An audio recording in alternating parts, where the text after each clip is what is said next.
Did anyone else like grow up in a really strict household? And by strict, I don't just mean like your parents like told you what you could and couldn't watch or read, even though that's included in what I'm talking about. But I'm also talking about like they pretty much planned out your entire life for you and didn't really care about what you wanted or what you wanted your life to look like when you were a fully grown adult. And like when you were like literally a baby, they decided that they were going to arrange you in marriage, and that it did not matter what you thought when you were of age to actually get married. They did not care because they only care about what benefited them. And the best part, and trigger warning, we're going to talk about this.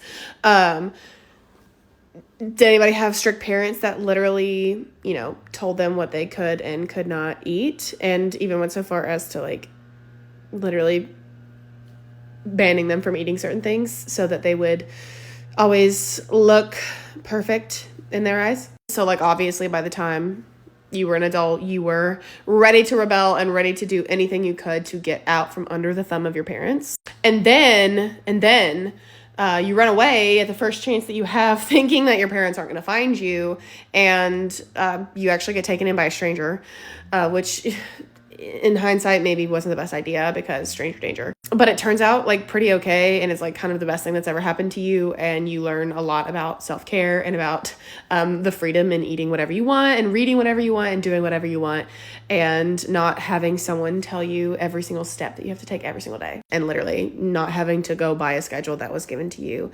since the day you were born. Unfortunately though, then your parents found you and made you come home, because obviously they had law enforcement looking for you, and they weren't just going to let their daughter run away because you were in an arranged marriage. So then they forced you to meet the man that you're supposed to marry, and you hate him. But it turns out you're actually engaged to 4 people, and your parents are going to choose the best out of the 4, and you actually really like one of them. If any of that sounds interesting to you, the fantasy version of that is here, and I think you should give it a read.